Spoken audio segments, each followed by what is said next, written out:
guys, so today I'm going to be doing a review on the Kat Von D Lock-It Tattoo Foundation. So if you want to see this review and a little demo at the end, then please keep watching. I'm going to go ahead and start by reading you what it says it does online. So basically it says that it's 21% pigment and it's formulated basically to cover tattoos, so it's very high coverage. It also says that it's 24-hour wear and transfer resistant. So it's basically a summary of what it says online. The whole transfer resistant, I totally disagree with. This is totally not transfer free. The other day I was hugging my boyfriend and my makeup got all over his shirt. So I recommend if you're gonna wear this foundation not to wear it to family events or stuff where you're gonna be touching people or they're gonna be touching your face, because it will transfer.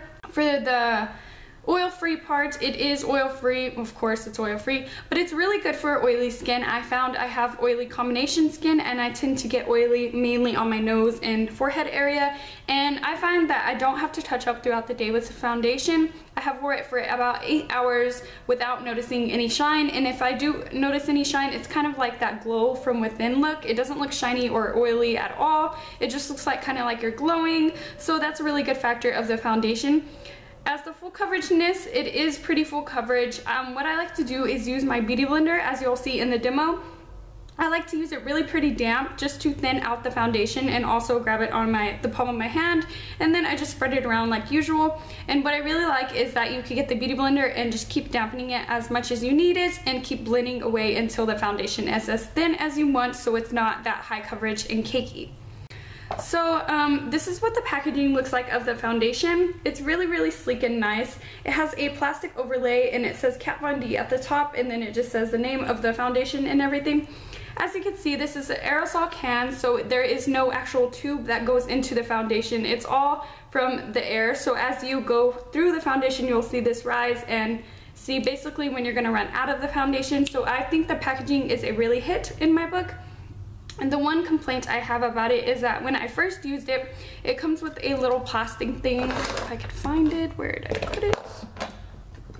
So it comes with this little plastic thing, and I was trying to put it back on, and as I was squeezing it towards this thing, this little thing around the lid kind of popped off, so I had to pop it back in there. I tried getting it out to show y'all what it did, but now it won't come out. So you just gotta be very careful with this plastic area in the front. But other than that, I think the foundation packaging is really nice, and it's kind of heavy, so it's not cheap filling or anything. So she really did a good job with the packaging.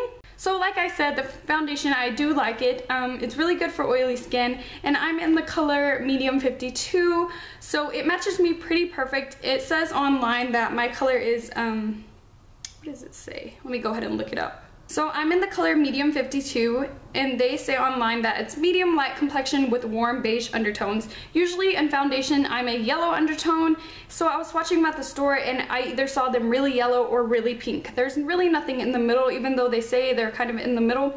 To me, this is not really a beige undertone. To me, it's more like a yellow undertone, as you'll see in the demo.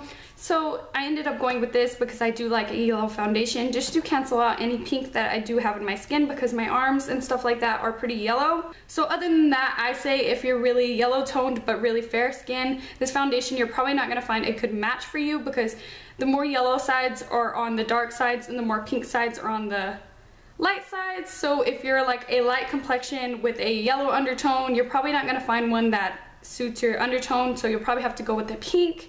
And if you don't like that, you're probably not going to find that foundation that you need. And if you're a darker complexion with a more pink undertone, it'll probably do the same thing and you won't find the right undertone. So that's the only thing I don't like about the colors, but this color did match me pretty well, so I did get really lucky.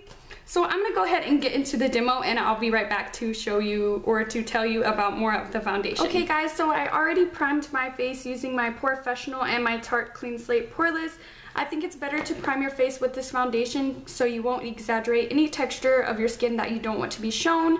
So the best way I like to apply this foundation is with my damped beauty blender, and I really like the fact that it's damped because it does thin out the foundation quite a bit. If you use your hands or a domed brush, kind of like my F80, it will make the actual foundation more full coverage, and it already has a lot of pigment, so I didn't want to exaggerate that because I want a less cakey look.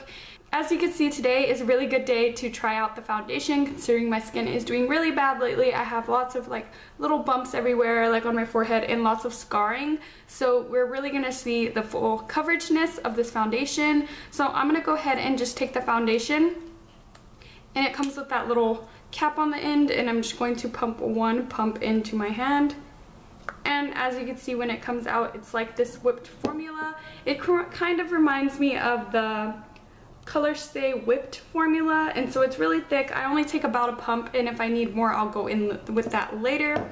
And then I just like to take my dampened beauty blender and kind of tap it on the top where it doesn't soak into my beauty blender as much. And I'm just gonna go ahead and do one side of my face just so we could see the difference. So I'm gonna go ahead and just do this side. And as you can see, it's very pigmented, and I got it in my hair already. But yeah, so I'm just gonna go ahead and apply this to one side of my face.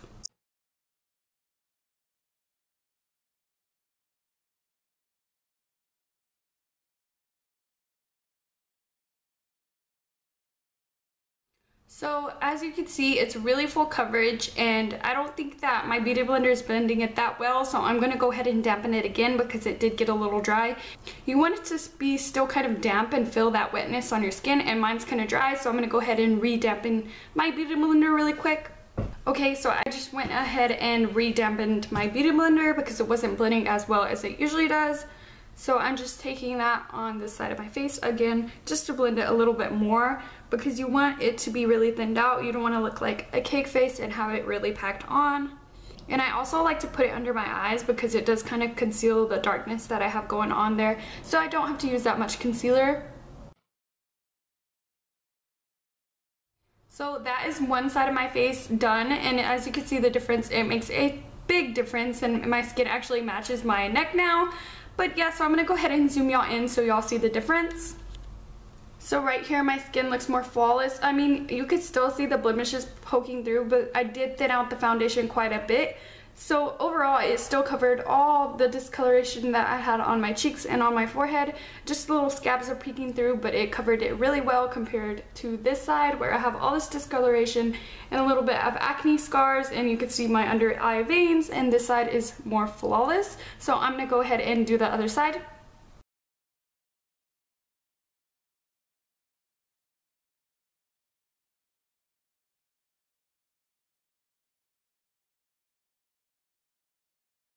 So this is what the foundation looks like when it's covered all in my face. And what I like to do, as you can see right here, that I still have some kind of blemishes peeking through a little bit on the side of my nose and up here a little bit. And so what I like to do is take a little bit more of the foundation, and I'll just go back over those areas where I have those blemishes and whatnot.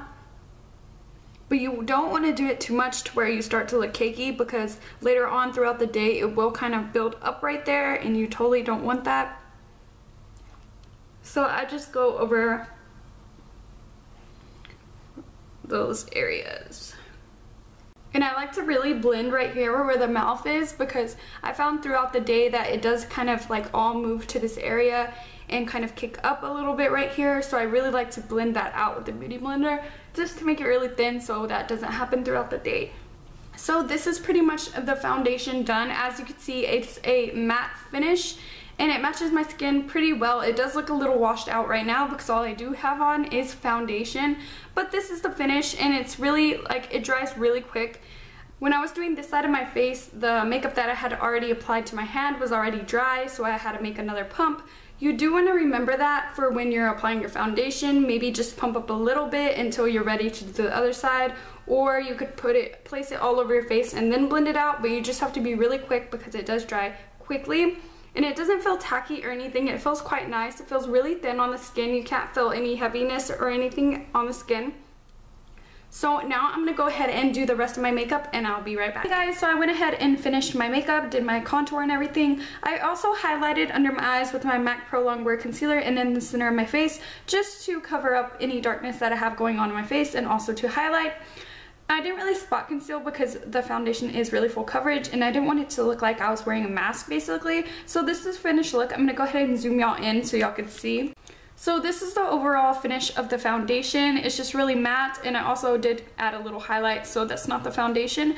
But other than that, my skin still kind of peeks through right here and like in the middles of my forehead and stuff like that. So overall, it's a really good finish on the foundation. It doesn't feel cakey or look cakey, and it feels very thin on the face and very comfortable. So overall, this foundation is a good go for me. So as you can see in the demo, I really like the foundation, but it does set pretty quick, so I suggest keeping a bottle of water with you or something you spray your beauty blender with in case it does dry, because if you go and take the time like I did to go wet it again, it just dries on your hand and you're gonna need a whole new pump. So that's kind of a little bad thing about it, but other than that, the foundation's really great and I really like the foundation. I just wanted to say this foundation is really good for if you have combination oily skin, or if you have acne prone skin that you really want to cover up that acne or discoloration. This is a really good foundation for that.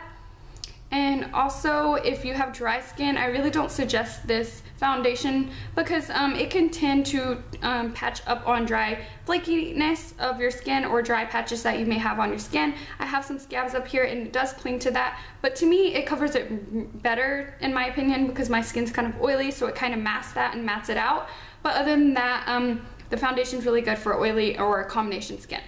So I hope that y'all enjoyed this little demo of the foundation and also the review. If you like these kinds of videos, make sure to thumbs up this video, and I'll also link my Instagram down below if you want to follow me on there. Other than that, that's all I have to say. Until next time, guys, bye.